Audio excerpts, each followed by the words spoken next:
Ela chamava o boneco de meu filho. Acordava de madrugada para alimentá-lo. E dizia que ele sorria para ela. Todos achavam que era só um trauma não superado. Mas quando bilhetes começaram a aparecer sozinhos, quando câmeras registraram sombras impossíveis, e quando até os médicos começaram a duvidar do que era real, a pergunta passou a ser outra. E se ele estivesse mesmo ali? Essa é a história de Clarice. Uma mulher marcada pela dor. E por um amor que talvez tenha atravessado os limites da morte. Prepare-se. Porque a partir de agora, você vai ouvir uma narrativa onde nada é o que parece. E onde o silêncio pode esconder um chamado. Caso real narrado começa agora. Era uma tarde nublada de terça-feira. O céu tinha aquele tom cinza que parecia pesar sobre os ombros de Clarice, como se o mundo inteiro compartilhasse do seu cansaço silencioso. Ela andava sem pressa pelas ruas estreitas da parte antiga da cidade, com as mãos no bolso do casaco surrado e os pensamentos presos no passado, um passado que se recusava a deixá-la em paz. A cada passo, ela sentia o ranger das suas próprias memórias. A escola onde lecionava ficava a poucos quarteirões dali, fechada desde o acidente. O mesmo acidente que tirou Gabriel, seu filho, e levou junto qualquer sentido que o mundo ainda tivesse. Os olhos de Clarice, fundos e marejados, quase não perceberam a lona desbotada com a palavra brechó escrita à mão. Eram daqueles espaços improvisados, no térreo de uma casa antiga, onde o tempo parecia ter parado. Mas algo, uma sensação súbita, como um sussurro vindo de dentro, a fez parar em frente àquela porta entreaberta. Entrou. O cheiro era de poeira e madeira velha. Um sino tilintou suavemente, mas ninguém apareceu.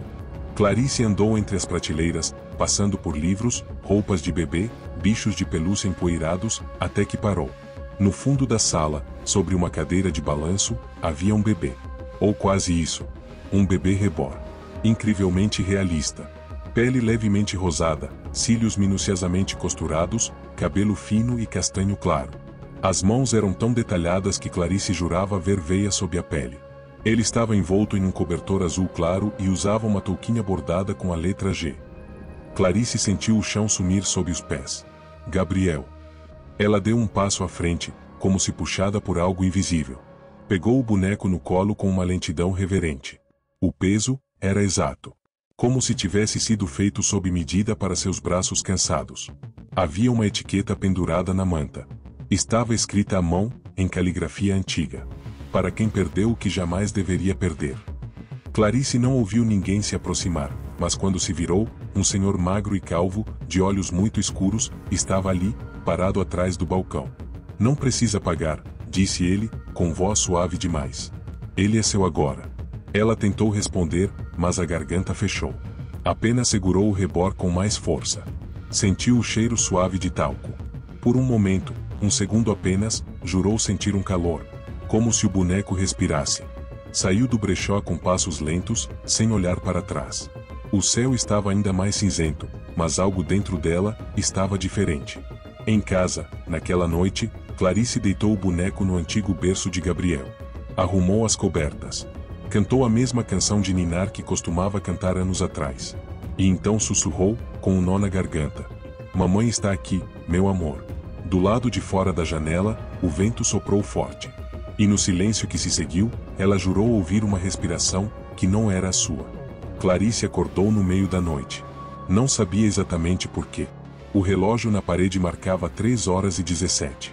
A casa estava mergulhada em um silêncio pesado, quase sufocante. Só se ouvia o leve ranger da estrutura antiga com o vento. Sentou-se na cama. Por um instante, ficou parada, escutando. O coração batia com força no peito, não por medo, mas por algo indefinível. Ansiedade, talvez. Expectativa. Então lembrou-se do bebê. Levantou-se e caminhou descalça até o quarto ao lado. Acendeu o abajur. O rebor estava exatamente onde ela o deixará, deitado no berço, coberto, sereno. Mas, alguma coisa parecia diferente. A manta estava um pouco puxada para o lado. E a touca bordada com G não estava mais na cabeça dele. Estava no chão, ao lado do berço. Clarice franziu o senho. Deve ter caído, sussurrou para si mesma. Pegou a touca, ajeitou com cuidado, e se sentou na poltrona de amamentar que não usava havia anos. Olhou para o boneco como quem contempla uma lembrança. Mas era mais do que isso. Era como se ele respirasse uma ausência antiga, um vazio que agora parecia preenchido. Você está com frio? Perguntou, suavemente. Fez carinho em sua testa. Era macia.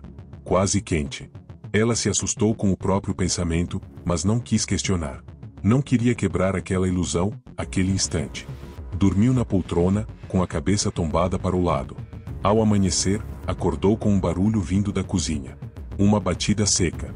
Depois outra. Levantou rápido, o coração acelerado. Foi até lá, mas não encontrou ninguém. Apenas a porta do armário do alto estava aberta. Dentro dele, uma antiga caixa de brinquedos de Gabriel havia caído no chão. Clarice se ajoelhou lentamente. Pegou a caixa com cuidado. Lá dentro, entre blocos de montar e um carrinho de bombeiros quebrado, encontrou algo que fez suas mãos tremerem, uma chupeta azul com o nome Gabriel bordado. Aquele modelo não existia mais há anos. Ela achava que tinha se perdido no hospital. Nunca tinha voltado com ela para casa. Eu devo ter guardado e esquecido. Tentou se convencer. Mas parte dela sabia que aquilo não era verdade. Nos dias seguintes, a rotina mudou. Clarice passou a levantar todos os dias às 7 horas para alimentar o boneco, mesmo que ele não comesse. Ela esquentava o leite, sentava-se na cadeira, posicionava o rebor nos braços e cantava. No início, era só um gesto reconfortante. Mas com o tempo, começou a parecer real demais. Ela começou a ouvir sons durante a noite, o ranger do berço, o leve tilintar da chupeta caindo, uma risadinha abafada. A primeira vez que isso aconteceu, ficou imóvel, com os olhos bem abertos, o suor frio nas têmporas. É só o vento, murmurou, repetindo isso como um mantra. Mas o vento não ria. E o rebor parecia sorrir. O relógio marcava 3h04 da manhã quando Clarice acordou novamente.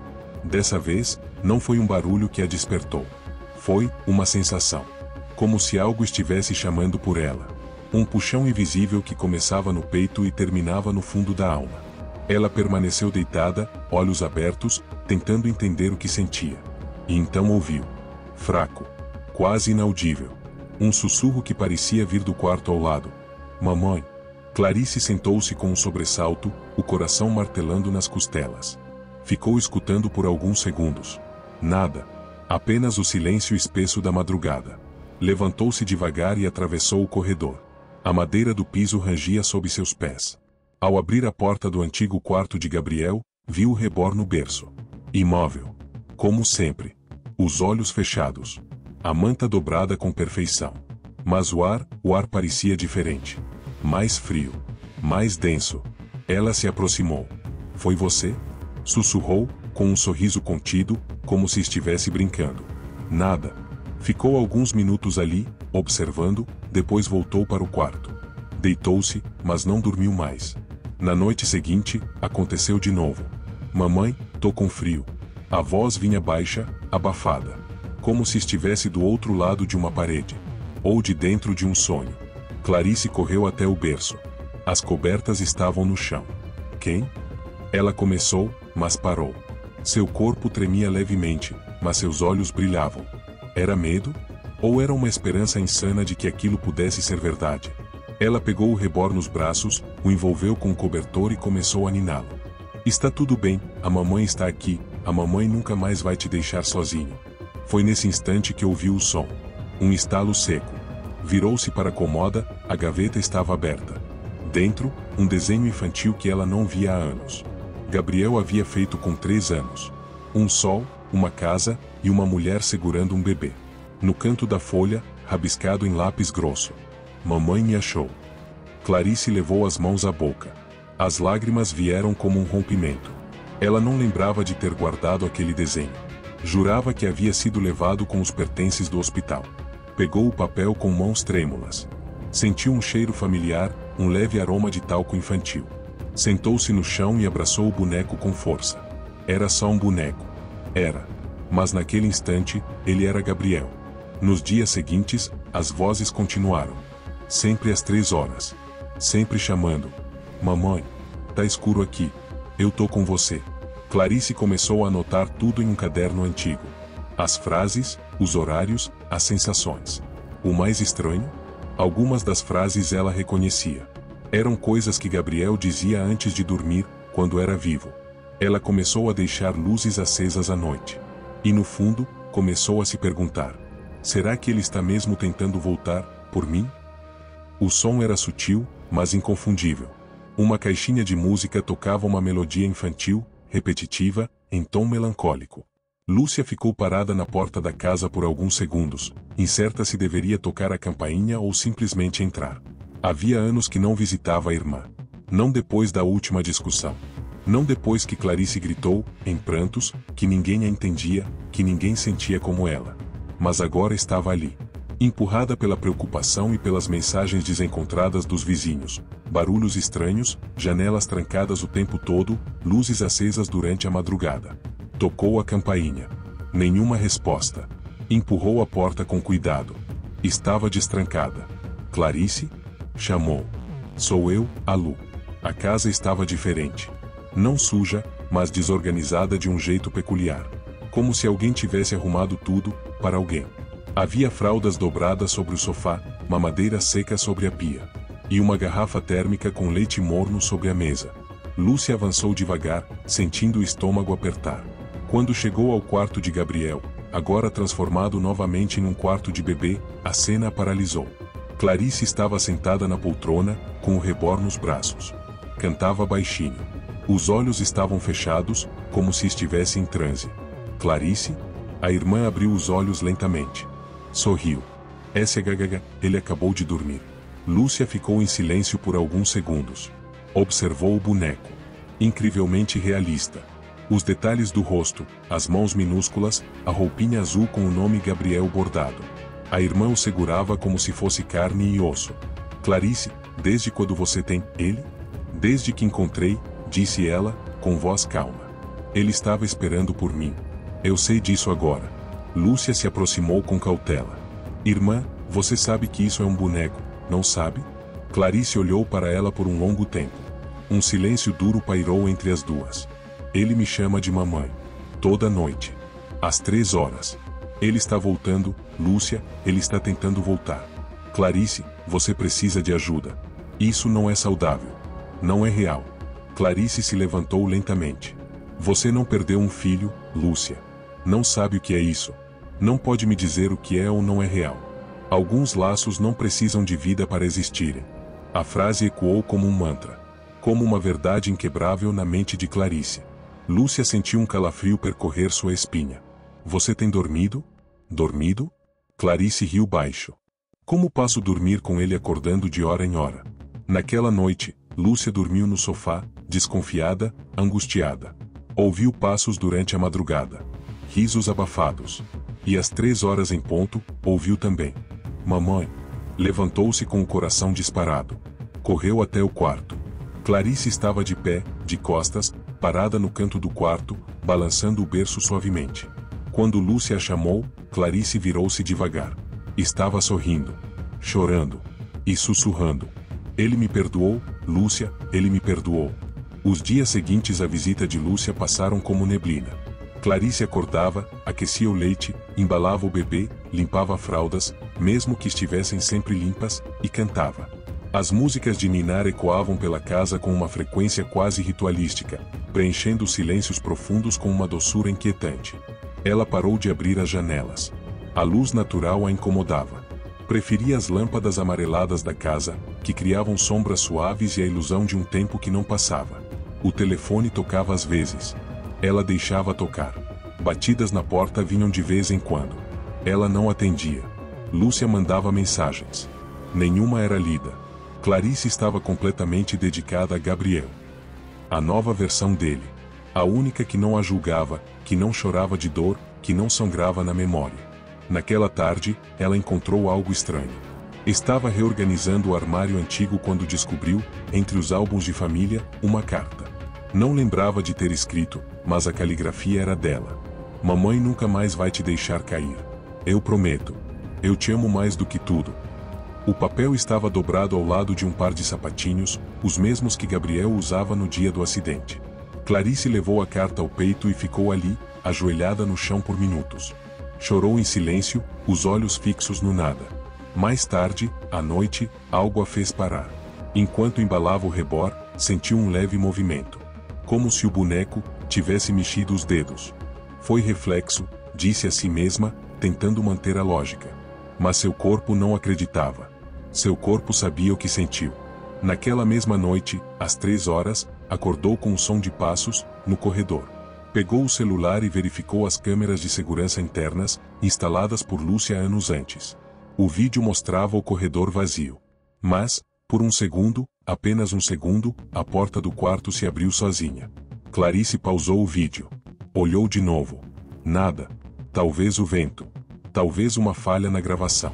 Mas o berço, agora, estava balançando suavemente. Ela se aproximou com o coração na garganta. Colocou a mão sobre o rebor. Estava morno. Eu sei que é você. Eu sei que você está tentando voltar, sussurrou, os olhos marejados. Na manhã seguinte, Clarice olhou pela janela e não reconheceu a rua. Era a mesma de sempre, mas parecia distante. Como se não fizesse mais parte de sua realidade. Pegou o celular e tentou acessar a agenda. O toque da tela não funcionava. Ou talvez ela tivesse esquecido como usar. Tudo o que importava agora, estava dentro daquele quarto. À noite, escutou uma nova voz. Mamãe, você me ouviu cair, por que não veio? Clarice caiu de joelhos. Tapou os ouvidos. Chorou como nunca chorou nem no enterro. As palavras eram facas que rasgavam o silêncio que ela guardava havia anos. Ela se arrastou até o berço. Abraçou o boneco como se fosse salvar o próprio coração. E repetiu: me perdoa, eu tô aqui agora. Nunca mais te deixo, meu amor. Nunca mais. Chovia lá fora. Aquelas gotas lentas, persistentes, que pareciam sussurrar histórias tristes ao baterem nas janelas. Clarice passou a manhã em silêncio, dobrando roupinhas minúsculas sobre a cama. Roupa que Gabriel usou uma vez, outras que nunca chegaram a sair da gaveta. Ela as tratava como preciosidades, e nenhuma tinha poeira. Nenhuma. Enquanto organizava uma antiga caixa de lençóis, puxou acidentalmente um monte de roupas para o lado.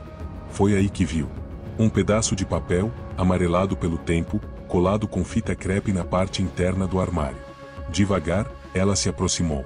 A fita estava seca, o papel quase se desmanchava ao toque. Mas a escrita ainda era visível, trêmula, feita com lápis de cor vermelho. Mamãe já voltou. Clarice prendeu a respiração. Sentiu como se o tempo parasse. Como se a casa inteira estivesse escutando. Aquela frase. Ela não lembrava de tê-la escrito. Nem Gabriel sabia escrever tão bem. Mas o estilo era infantil. E a caligrafia, familiar. Gabriel? Sussurrou, como se estivesse chamando de verdade. O papel caiu de suas mãos. Ela se ajoelhou, os olhos fixos na madeira úmida do armário. Mamãe já voltou. Era como uma senha. Como uma confirmação. Não era mais Clarice indo atrás do passado. Agora, o passado é que a estava procurando. Naquela noite, algo mudou. O relógio da cozinha começou a andar para trás. A luz do corredor acendia e apagava em intervalos irregulares. O leite que ela havia esquentado esfriava em minutos, como se ninguém o quisesse. O berço balançava sozinho, não forte, mas com ritmo, como se uma mãe embalasse. Clarice já não se assustava. Ela aceitava. Aceitava que a casa não era mais só dela. Que algo, ou alguém, compartilhava aquele espaço. Em um momento de clareza, ela pegou o telefone e tentou ligar para Lúcia. Mas não conseguiu lembrar o número. Não sabia mais onde tinha anotado.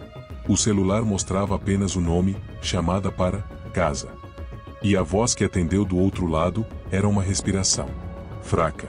Infantil. Ela desligou em pânico. Depois chorou. Depois riu. Depois embalou o bebê.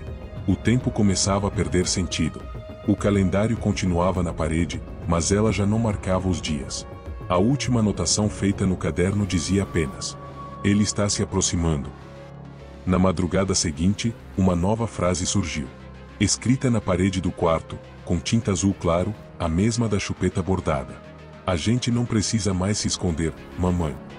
Clarice olhou fixamente para aquilo por vários minutos. Depois pegou o rebor no colo. E disse com a voz trêmula: eu também estou pronta, meu amor. Clarice acordou com o rosto úmido. A pele da bochecha direita estava fria, como se algo, ou alguém, tivesse passado a mão ali durante a noite. Ficou deitada por alguns minutos, olhando para o teto. O silêncio da casa era espesso, quase sólido. Nem o som da geladeira, nem o tic-tac do relógio. Apenas o som de sua própria respiração e a estranha sensação de que não estava sozinha. Naquela tarde, decidiu instalar uma das câmeras que Lúcia havia deixado guardada. Era um modelo antigo, mas ainda funcionava. Ela posicionou no canto alto do quarto, virado para o berço. Ligou. Ajustou o foco. Sincronizou com o celular. Estava decidida. Se havia algo estranho acontecendo, ela veria com os próprios olhos. Só quero saber a verdade, murmurou para si mesma. Às 3 horas da madrugada, Clarice acordou subitamente. Dessa vez, com o som de um sussurro no ouvido. Tô aqui, mamãe. Ela se virou de supetão, mas não viu nada. O rebor permanecia no berço. Imóvel.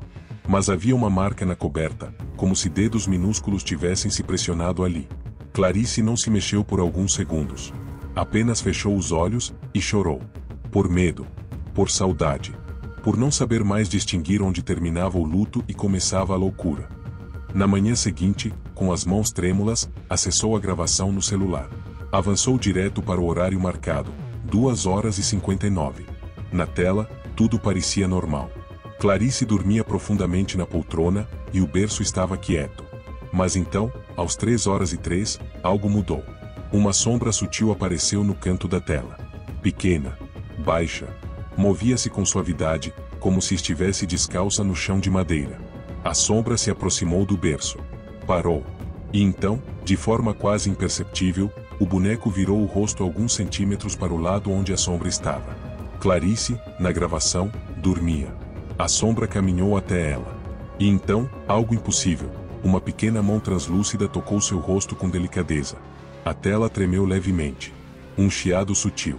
Depois disso, tudo ficou preto por exatos 11 segundos. Quando a imagem voltou, o berço estava vazio. Clarice ainda dormia. Mas o rebor, agora estava em seu colo. Ela pausou o vídeo. O coração disparava.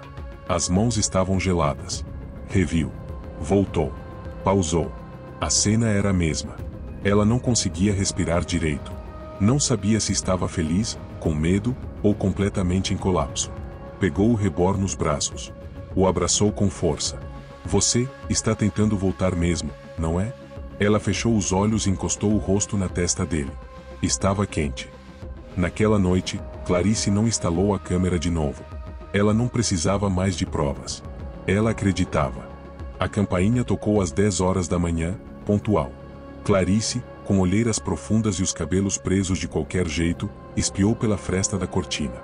Lúcia estava na porta, e ao lado dela, uma mulher alta, de cabelos grisalhos e expressão firme. Doutora Verena.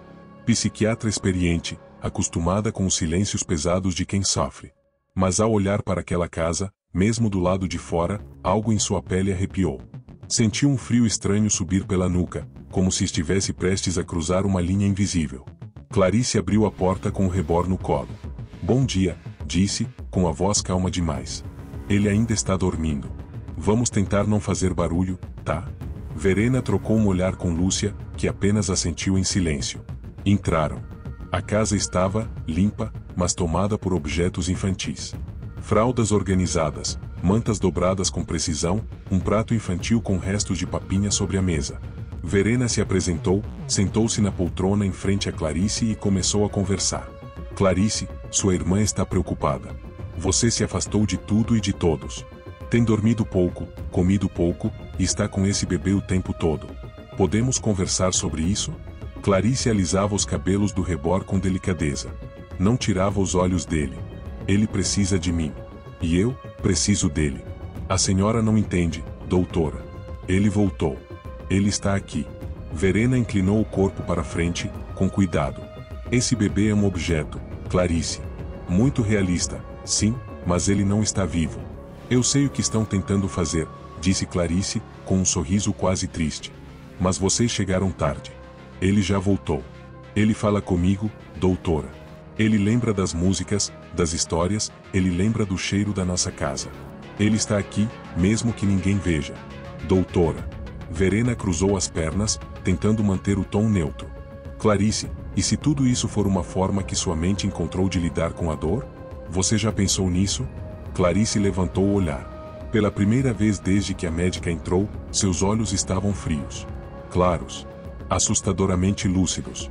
E se for? Quem decide o que é real? Se ele me acalma. Se ele me chama. Se ele me toca. Por que isso seria menos real do que a dor que vocês me deixaram sentindo por anos? Nesse instante, um som interrompeu a conversa. Uma caixinha de música começou a tocar sozinha no quarto ao lado. A mesma melodia que Verena ouvirá ainda do lado de fora. A doutora regalou os olhos discretamente e se levantou. Posso ver o quarto? Clarice hesitou. Depois assentiu. Entraram. A iluminação era fraca. Cortinas fechadas. Havia roupas de bebê organizadas como em um berçário. Mas algo na atmosfera parecia fora de lugar. Verena se aproximou do berço vazio. O colchão estava levemente afundado. Ela passou os dedos por ele, sem querer. Estava quente. Um arrepio correu por suas costas. Virou-se. Clarice a observava, com o rebor nos braços. Ele não gosta que mexam nas coisas dele. Verena tentou manter a expressão firme, mas algo dentro dela vacilou. Sentia olhos. Como se estivesse sendo observada de algum canto da casa. Mas não havia ninguém ali.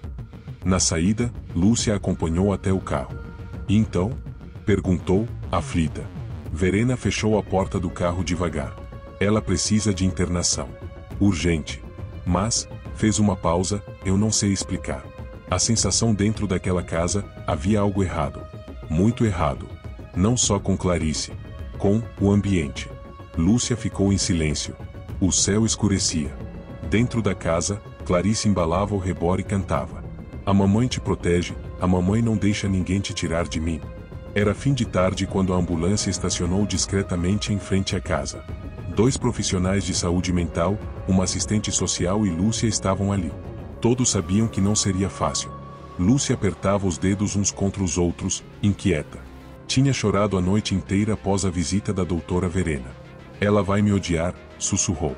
Mas vai estar viva, respondeu a assistente, com gentileza firme. A porta foi aberta com uma cópia da chave que Lúcia guardava desde o acidente. A casa estava escura. A única luz vinha do abajur do quarto. O som suave de Clarice cantando uma canção de ninar ecoava pelos cômodos. Eles se aproximaram em silêncio. Quando entraram no quarto, a cena congelou todos por um instante. Clarice estava sentada no chão, com o rebor no colo, embalando como se estivesse em transe. Havia lágrimas secas em seu rosto, e seu olhar fixo no boneco era ao mesmo tempo materno e devastador. Ao perceber a movimentação, ela olhou lentamente para a porta. Seus olhos se encheram de um medo antigo, instintivo. Ela apertou o boneco com mais força contra o peito. Não, murmurou. Por favor, não. Ele acabou de dormir. Um dos profissionais se ajoelhou com cuidado. Clarice, está tudo bem. Só vamos conversar. Você está exausta. Deixe a gente cuidar de você agora. Ela começou a recuar no chão, como um animal encurralado. Não toquem nele. Ele é meu filho. Ele precisa de mim. Se vocês o levarem, ele vai sumir de novo. Lúcia entrou no quarto com os olhos marejados. Clarice, sou eu. Eu te amo, irmã. Mas você precisa descansar. Você precisa de ajuda. Clarice gritou. Um grito que não era de fúria, era de pânico. Ele vai achar que eu abandonei de novo. Ele me perdoou, Lúcia. Eu ouvi ele me perdoando. Não tirem ele de mim. Tentaram se aproximar. Clarice lutou. Chorou. Suplicou. Ele tá aqui. Ele tá comigo. Por favor, não.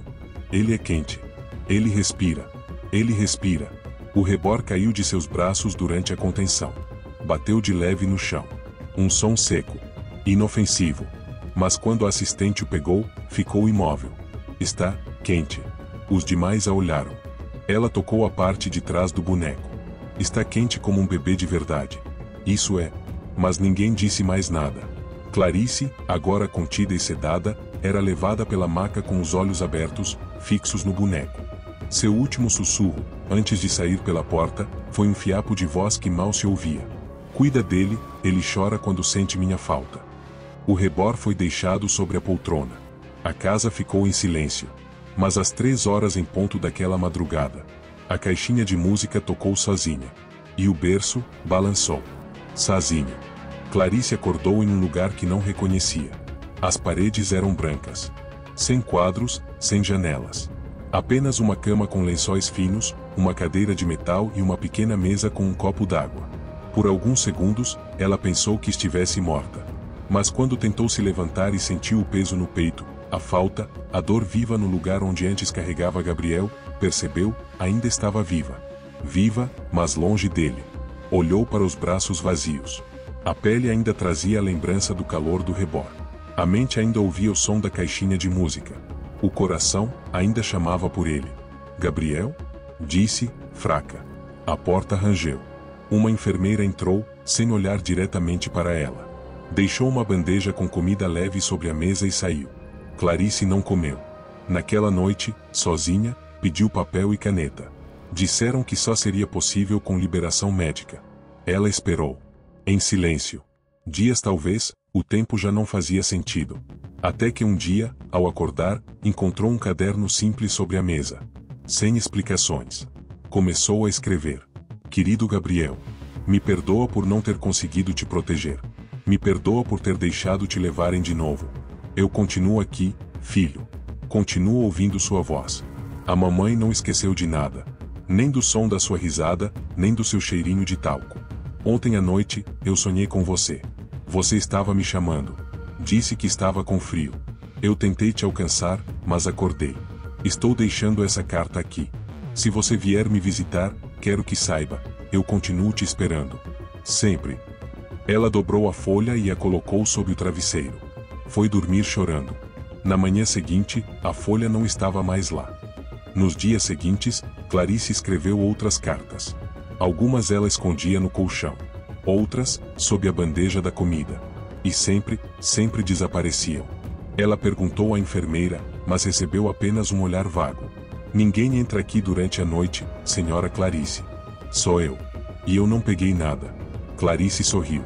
Um sorriso fraco, mas cheio de sentido. Eu sei quem pegou. Certa madrugada, acordou com um som familiar. Suave. Hipnótico. A melodia da caixinha de música. Ela se sentou devagar na cama. A luz fria do corredor filtrava-se sob a porta. E por um momento, uma sombra baixa, infantil, parou ali. Silenciosa. Estática. Depois, desapareceu. Clarice fechou os olhos. Eu sabia que você ia voltar. No dia seguinte, uma nova folha apareceu no caderno. Ela não havia escrito. A caligrafia era tremida, infantil, feita com lápis azul. Mamãe já voltou. Não precisa ter medo. Clarice levou as mãos ao rosto e chorou. Mas não de medo. De reencontro. A luz da sala de terapia era mais suave do que no quarto.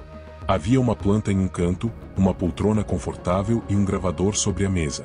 Clarice estava sentada, com o olhar fixo em um ponto vago, as mãos repousando sobre o colo, vazias, como sempre desde que fora internada. Doutora.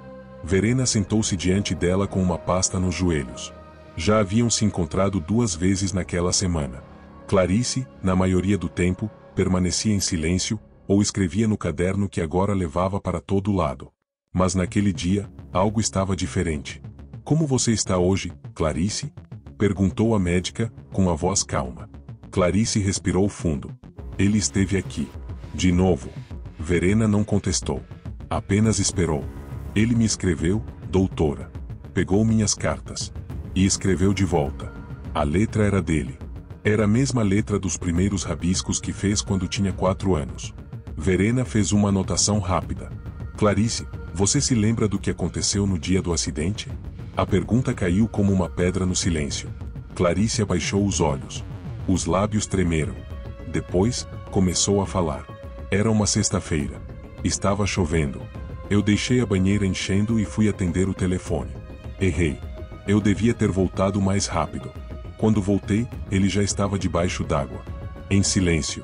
Ele não chorava, doutora. Ele me esperava. As lágrimas escorriam sem som. Quando tiraram ele de mim no hospital, eu ainda ouvia ele me chamando. E eu sabia que ele ainda precisava de mim. Mas ninguém acreditava. Nem a Lúcia. Nem os médicos. Só ele. Verena respirou fundo. Clarice, você já contou essa parte antes. Mas, ontem você escreveu algo que me chamou a atenção. A psiquiatra abriu o caderno. Mostrou uma página com a caligrafia de Clarice. Ele ainda me chama de Mamãe Lobo. Disse que eu protejo ele dos sonhos ruins. Verena continuou. Por que esse apelido? Mamãe Lobo? Clarice sorriu com os olhos marejados. Foi como ele me chamou uma vez, quando eu o abracei forte durante uma tempestade. Eu disse que o protegeria de tudo. E ele disse, você é a Mamãe Lobo. Forte, com dentes grandes. Ele só disse isso uma vez. E nunca mais. Verena ficou pálida. Clarice, você nunca contou isso antes, nem para mim, nem em nenhuma anotação. E, ela hesitou, eu lembro desse apelido. Como? Porque, eu atendi uma criança, há muitos anos, que chamava a mãe assim. Ele desenhava uma mulher com orelhas de lobo em todos os papéis que dava para os médicos. Eu achei curioso, e nunca esqueci. Clarice levantou lentamente o olhar. Era ele? Verena não respondeu de imediato. Levantou-se, foi até um armário e puxou uma pasta antiga. De dentro, retirou um desenho infantil. Um sol, uma mulher com orelhas pontudas e um menino sorridente ao lado. No canto, escrito com letras tremidas, Mamãe Lobo me protege. Clarice levou a mão à boca. Eu desenhei isso com ele. Em casa. Antes do acidente. Eu jurei que tinha jogado fora porque me fazia chorar. Verena sentou-se, abalada. Como esse desenho veio parar aqui? Clarice respondeu com os olhos fixos na parede. Porque ele nunca foi embora. Naquela noite, Verena ficou até mais tarde no hospital. Relia os registros. O desenho. As anotações. Não conseguia dormir. Porque, no fundo, começava a acreditar que algo muito além da razão estava em jogo. O hospital psiquiátrico onde Clarice estava internada seguia uma rotina rigorosa. Medicamentos nos horários certos. Avaliações semanais. Monitoramento contínuo. Nada escapava do controle. Nada, até as pequenas coisas começarem a desaparecer. Tudo começou com um lenço. Um pedaço de pano macio e amarelado que Lúcia havia deixado com Clarice dias antes, era de Gabriel, ainda bebê. Tinha o bordado desbotado com as iniciais GA. Clarice o guardava sob o travesseiro, como se fosse um pedaço da alma do filho. Mas numa manhã qualquer, ele não estava mais lá. Deve ter caído, disse a enfermeira. Procuraram por toda parte. Nada. 2 dias depois, sumiu uma das cartas que Clarice havia escrito na madrugada. Ela tinha certeza de que a deixou dentro do caderno, mas agora a folha não estava mais ali. E na manhã seguinte, sumiu uma fralda antiga, dobrada cuidadosamente em uma das gavetas da comoda do quarto, onde os pacientes mantinham objetos afetivos. 3 desaparecimentos. Todos ligados à memória de Gabriel. Clarice tentou alertar, mas os profissionais diziam que poderia ser distração. Confusão de tempo. Lapsos de memória. Mas uma das enfermeiras, jovem e de olhos arregalados, se aproximou dela no corredor uma noite, em silêncio. Senhora Clarice, sussurrou, olhando por cima do ombro. Eu vi uma coisa ontem. Mas vão me chamar de louca se eu contar. Clarice virou-se devagar, os olhos firmes. Diga. Eu estava fechando as luzes do andar e vi um vulto. Pequeno. Correndo no fim do corredor. Baixo demais para ser um paciente adulto. Pensei que fosse um gato, mas ali não entra animal. E o estranho é que parecia estar rindo. Clarice não se assustou. Sorriu. Ele está aqui. A enfermeira engoliu seco. E por que ele viria aqui? Clarice respondeu sem hesitar. Porque ele está levando de volta tudo que é dele. Naquela madrugada, Clarice acordou com uma brisa fria passando por seu rosto. A janela do quarto estava fechada. A porta também. Mas algo se movia perto da cama. Ela não abriu os olhos imediatamente. Ficou imóvel. Sentindo. E então, sentiu. Dedinhos pequenos tocando sua mão. Ela abriu os olhos devagar.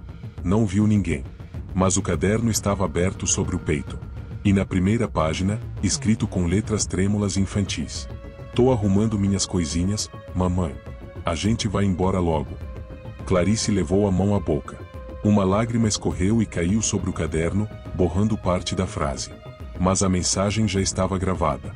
Não no papel, no coração. Nos dias seguintes, outros pacientes começaram a relatar barulhos à noite. Risinhos abafados. Passos correndo. Um deles, um homem em surto catatônico, apontou para o teto e murmurou. O bebê tá brincando de esconde-esconde. Os médicos atribuíram as influências cruzadas de comportamento. Mas Verena começou a guardar as anotações de Clarice com mais cuidado. E no fundo, pela primeira vez em anos, sentia medo. Medo do que não podia diagnosticar. Era madrugada. Clarice sentia que o tempo estava se esgotando. Não sabia explicar como, apenas sentia. Como uma maré que recua antes de uma onda grande. Sentia que algo se aproximava. Algo inevitável. Ela pediu papel e caneta. As mãos tremiam enquanto escrevia. Mas não de medo. Era uma mistura de paz e despedida. Como quem sente que vai embarcar em uma viagem longa e, dessa vez, não volta. Meu amado Gabriel, eu te procurei em todos os lugares. Nos rostos das crianças na rua, nos sorrisos apagados das fotografias, nos cheiros das roupas esquecidas. Eu te procurei no silêncio, na dor, na culpa. Mas foi só quando parei de procurar que você voltou. Você me achou, meu amor. E agora, está me levando de volta para casa. Não importa mais o que os outros veem, pensam ou dizem. Eu sei que você existe. E isso é tudo. Se alguém encontrar essa carta, diga a eles que o amor é mais forte do que a realidade. E que, às vezes, alguns laços não precisam de vida para existirem. Mamãe te ama para sempre. Clarice. Ela dobrou a folha com cuidado e a deixou sobre o caderno. Depois, apagou a luz. Deitou-se. E fechou os olhos com um sorriso leve, que há muito tempo não surgia em seu rosto. Na manhã seguinte, doutora Verena chegou cedo ao hospital. Algo a havia despertado antes do horário. Um desconforto no peito. Intuição. Quando abriu a porta do quarto de Clarice, parou. A cama estava arrumada. As cobertas esticadas com perfeição. Mas vazia. Não havia sinais de invasão, nem janelas abertas. A enfermeira jurava que ninguém havia saído durante a noite. Sobre a cama, repousava apenas o caderno. Verena se aproximou devagar. As mãos tremiam. Abriu a última página. Não era a letra de Clarice. Era infantil, feita com lápis azul. Fui com a mamãe. A médica levou a mão ao peito. Sentou-se na cadeira, olhando em volta. Sentiu um cheiro de talco no ar. Ouviu, ao longe, um leve riso de criança. E o som suave de uma caixinha de música. Na câmera de segurança, revisada horas depois, Clarice não aparece saindo. Mas às 3h27, as luzes do quarto piscam. E por um único frame, é possível ver a silhueta de uma mulher segurando uma criança nos braços. Ambos de olhos fechados. Ambos sorrindo. Depois, nada. O telefone tocou às 6h14 da manhã. Lúcia atendeu sem pensar, ainda com a voz arrastada pelo sono. Senhora Lúcia? Aqui é do hospital. Precisamos que venha imediatamente. É sobre sua irmã, Clarice. Silêncio. A voz do outro lado não explicou mais nada. Apenas pediu urgência. Meia hora depois, Lúcia atravessava os corredores do hospital com passos apressados. Foi recebida por doutora Verena, que não conseguia esconder a expressão de exaustão e incredulidade. Ela desapareceu, disse, direta. Não há sinal de fuga, nem quebra de rotina. Câmeras de segurança não mostram ninguém saindo. Mas Clarice, simplesmente não está mais aqui. Lúcia precisou se sentar. Isso é impossível. Ela estava sedada. Ela estava em tratamento. Verena entregou-lhe o caderno. Essa foi a última coisa deixada no quarto. A última página não foi escrita por ela. E o mais estranho, ela hesitou, é que encontramos algumas das cartas desaparecidas no hospital nos últimos dias dentro do armário. Dobradas. Intactas. Como se tivessem sido devolvidas. Lúcia folheou o caderno com mãos trêmulas. Lá estava a carta. A derradeira. E ao lado dela, escrita com lápis azul, a frase que fez seu estômago virar. Fui com a mamãe. Ela fechou o caderno devagar, tentando não desmoronar ali mesmo. Horas depois, sem saber o que fazer, dirigiu-se à casa da irmã. Fazia semanas que não ia lá. Ao abrir a porta, sentiu um calafrio. O ar estava parado, mas havia uma suavidade estranha no ambiente. Nenhum sinal de poeira, mesmo com a casa fechada. Subiu até o quarto do bebê. Tudo estava do mesmo jeito. O berço, a poltrona, os brinquedos organizados. Mas algo chamou sua atenção. A caixinha de música estava aberta. Tocando. Sozinha. E sobre o berço, cuidadosamente dobrada, havia uma manta azul. A mesma que Clarice usava com o rebó. Mas agora, sem o boneco. Apenas a manta. E dentro dela, algo leve, pequeno, um bilhete. Lúcia pegou o papel com mãos trêmulas. Estava dobrado com delicadeza. Ao abrir, leu: *** Lúcia, você tentou me salvar, mas ele me salvou primeiro. Ele me perdoou. Ele me levou para onde a dor não existe mais. Não chore por mim. A casa agora está completa. Com amor, Clarice. ***. Lúcia caiu de joelhos, segurando a manta contra o peito. Chorou como não chorava desde o enterro de Gabriel. Mas no fundo, uma parte dela também sentiu paz. Porque pela primeira vez em anos, sentia que Clarice estava inteira. Antes de sair, lançou um último olhar para o berço. E jurou ver, por um instante, 2 vultos sentados na poltrona. Uma mulher. Um menino. Ambos sorrindo. Anos se passaram desde o desaparecimento de Clarice Andrade. A história correu pelas bocas dos vizinhos, apareceu discretamente em fóruns da internet, e por fim, caiu no esquecimento da maioria. Mas a casa continuou lá. Na mesma rua silenciosa. Com a mesma fachada pálida. E aquele ar levemente suspenso, como se o tempo tivesse parado. Eventualmente, a casa foi vendida. Um jovem casal com uma filha pequena se mudou para lá, buscando tranquilidade. Tudo parecia normal, até não parecer mais. As primeiras semanas foram calmas. Mas à medida que a filha, Rebeca, de 3 anos, explorava os cômodos, começou a falar coisas que ninguém conseguia explicar. A mulher me contou uma história, dizia, apontando para o quarto dos fundos. Que mulher, filha? Ah, que tem um bebê no colo. Os pais riram no começo. Crianças têm imaginação. Sempre tem. Mas então, Rebeca começou a cantar uma melodia de ninar que os pais não conheciam. Uma canção triste, doce, que ela repetia apenas durante as madrugadas. Dorme, meu amor, mamãe está aqui. Te guardo do escuro, te embalo até sorrir. Eles perguntaram onde aprendeu. Foi o bebê. Ele me ensinou. Que bebê? O que mora no berço. O casal tentou ignorar. Mas na terceira semana, durante uma faxina, encontraram uma caixinha de música dentro da parede, atrás de uma madeira solta. E ao abri-la, era exatamente aquela canção. O que se seguiu foram meses de noites mal dormidas. Portas rangendo sozinhas. O som de passos pequeninos correndo pelo corredor às 3 horas da manhã. A poltrona no quarto girando lentamente, mesmo com as janelas fechadas. E uma frase, que apareceu, certa manhã, rabiscada no espelho do banheiro com vapor. Alguns laços não precisam de vida para existirem. O casal se mudou no início do outono. Sem explicações. Sem levar quase nada. Hoje, a casa está vazia de novo. Mas não silenciosa. Os poucos que se atrevem a se aproximar relatam o mesmo. Às vezes, dá para ouvir uma canção suave vindo lá de dentro. E, se prestar bastante atenção, alguém sussurra bem baixinho. Mamãe já voltou.